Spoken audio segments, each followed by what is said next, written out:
Hey, everybody, it's Kevin and Kristen with another exciting episode of the Lab Services and Point of Care Testing Show.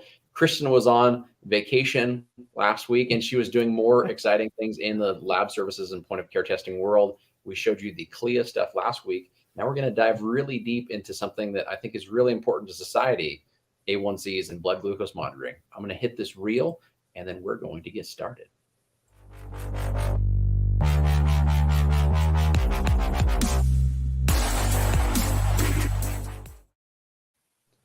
All right, Kristen. So I'm really excited about this. Me being Native American and coming from IHS backgrounds, like testing, going through the testing strips, going through the A1C monitoring, getting people to adhere to their regimens. It's tough. Like it's really difficult to do. And sometimes it's just the time to be able to get in and get those things done and the availability of lab services at their clinic setting. And so when you and I talked about doing this episode today, I thought this would be a lot of fun. And there's some other breaking news out there we'll cover too. Okay, that sounds great.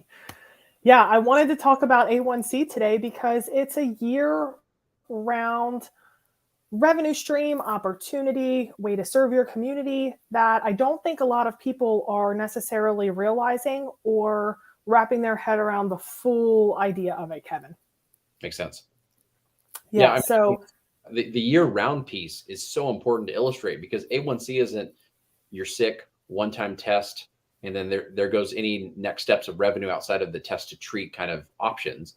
Not saying that you can't lead people into other clinical services with it, but A1C directly ties into all the diabetic services and functional medicine services so nicely. It does. It does. And that's what actually I touched on that whenever I was at the Pharmacy Profit Summit on Friday speaking. It was really great. But I know, shout out to the Pharmacy Profit Summit. Shout out to Lisa. Shout out to Kristen for going down there. I heard it was a great event. Next time I will definitely be in attendance. Is it in Texas? You're speaking. I'm super stoked. I love Lisa. I love what she's doing. And I'm so glad that you went down there. How was it, Kristen, overall? What was the reception, I guess? Let's hear a little bit about it. Like, what was the reception from the audience that was there on point of care testing? And we can kind of segue into A1C with it. Yeah, so I was there talking about consultations. That's what my presentation was about. But at the very end of the conference, all the speakers that were still there went up on stage and were able to answer like questions, any lingering questions that the audience members had. And we got a couple different questions about point of care testing. So it was really, people are thinking about it, right? People are thinking about it, but not necessarily doing it.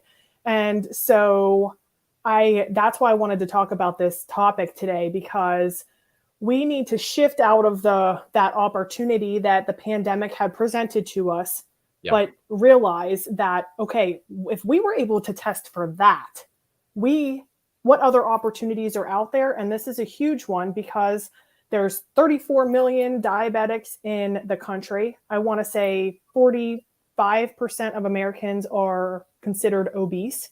Mm-hmm. And so we have a huge opportunity to start educating our communities about what their blood sugar levels are, what they should be, and kind of spin that into whatever direction you want to take it, whether you're a consultant pharmacist doing this maybe out of like a mobile unit, which we'll talk about in future episodes, or maybe you're partnering with other practitioners in some sort of way, or maybe you're just pairing it with other services that you're already offering as a consultant pharmacist with pharmacogenomics testing and functional medicine consultations or remote patient monitoring. You can offer this as like an add-on thing because it's a simple finger prick.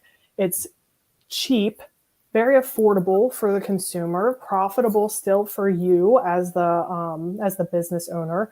And obviously, two independent pharmacies can kind of get into this too and take it into like an area of, well, do we want to not only that education piece, but then what else does it enable us to do? That's my biggest thing. Is that's great. You might make $20 to $35 per A1C test, but then that's where the opportunity comes. Like that you've instilled trust in that person that you just tested. Yep. Right, Kevin? Like it's about that trust and that relationship. And then once you've built that, what other things can we do with it? What's the entry point, right, Kristen? Like when is someone looking at you as more than what they thought of you previously, right? Before they were thinking, This is where I go by. I don't have enough time. I heard someone the other day say, I always feel bad because I have questions for the pharmacist, but it's so busy that I don't ask my questions. And here's a moment where you get to break away from the minutia of, what we're doing of funneling people through like cattle, and actually make it feel like a human experience. And this touch point, no pun intended. No, you know me, it's pun intended. But this, I really do think is that gateway opportunity for us to go, here's the relationship we can form, just like you're saying. But with A1C testing, Kristen, has it changed quite a bit? Is it pretty much the exact same that it's been since you started in point of care testing? What's new, and what should we know about it? I think what we need to realize, and yes, like if you're somebody who has been testing or maybe did test for a period of time, like a decade ago or 15 years ago or whatever, you're like, oh, I used to do that, or things that technology has changed. So companies that you might have used before, maybe their accuracy was a little bit lower. That's changed. Yep. They've really been working on making these tests a lot more accurate and reliable and keeping it affordable. So there's different options on the actual manufacturer that you can go with and whatever. But at the end of the day, it's a simple finger prick that you're doing at the counter right there with the person in front of you, and you're able to give them the results typically within about 15 minutes. And that's really valuable because, and I like to talk about like, what's the easiest thing that we can do with that? So like, what's the easiest next step? And in my opinion, it is talking to them about a supplement that they can take to help regulate their blood sugars. Or if you don't have a supplement in front of you, maybe it's talking about nutrition and diet and getting into what they can do literally starting right now to take action to improve it. And that's, another transaction and another point of trust. And like, it literally just can explode into all these different types of opportunities in whatever direction you feel. Yeah, I think so, Kristen. I think the opportunities that that pop up our way can go in so many different directions. You and I were just talking about, like, outside of the supplement lifestyle route, the other space that you can go is in monitoring. Right now there's some of the Dexcom solutions that are out there, some of the continuous glucose monitors that are being used by non-diabetics as well, and athletes, to be able to look at what their glucose levels are and how they fluctuate throughout the day or with exercise routines.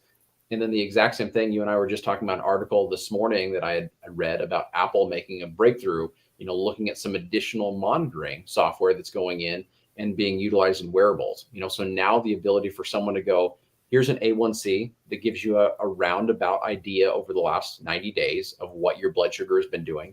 And then now you, as the clinician, can say, we can dial in even further, and we can look at the ways that your body is being impacted by highs and lows of your blood sugars throughout the day, and what we can do to be able to adjust those things and get into the next steps, which are, how are you feeling about your diabetes? How are you feeling about the way that it's being treated, the way it's making you feel, your productivity levels?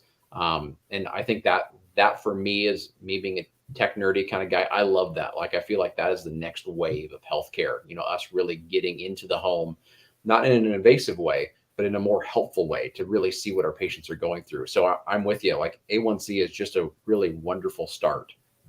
Yeah, I totally agree. And the whole wearable thing is huge. I mean, especially if we're trying to get into like our younger generations, this is not, diabetes and weight issues is not discriminating against anybody. Childhood obesity and problems are through the roof.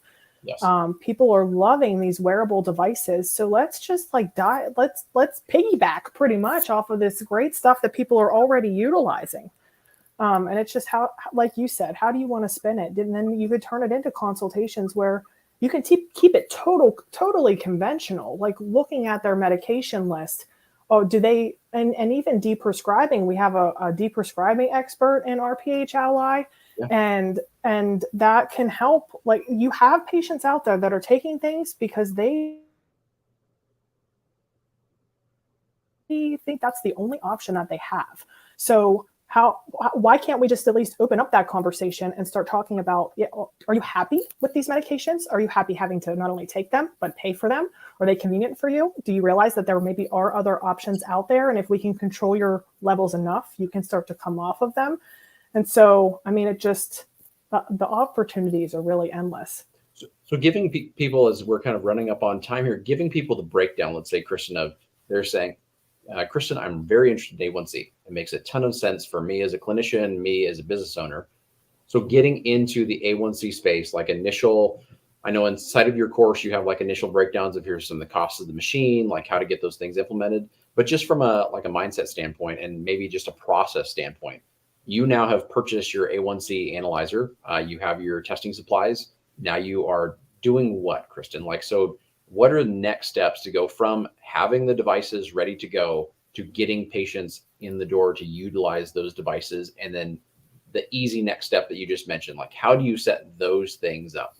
Yeah, and we actually talk about this right inside of RPH Ally on a regular basis, because this requires a market analysis of sorts, and kind of and also the conversation of who do you want to serve. So to answer your question, the two main next steps are, who do I actually want to target? Who's my target audience? Because you can't speak to everybody.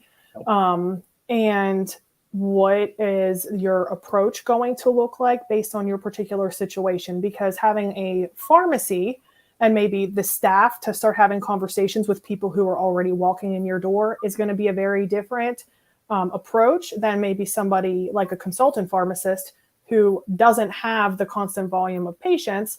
It's going to be a totally different situation. So we really dive into those specific things right inside RPH Ally. And then if you are one of the members who like to have even more hand-holding, you have the additional coaching, like the one-on-one coaching that is available to you too. So, but those are the two main things: target audience and identify your staff on who's going to be taking this on, identify your patient population or your addressable market, and then identify the next step that you're going to take to go beyond just that testing. Because if you take the work of getting the staff member there, you take the work of going and identifying the patient population, and you bring them in and you're only testing them, and that is all you're doing, you're missing out on a lot. And so I feel like that breakdown is fantastic, Kristen. Everybody, if you want to join, like Kristen said, rphally.com, join and go to that lab services and point of care testing channel and get more information from Kristen. She's there to answer your questions and anything else you need. And if she's not a jet setter heading to Orlando making my kids jealous, then we'll see you next week. Yes, see you next week. Bye.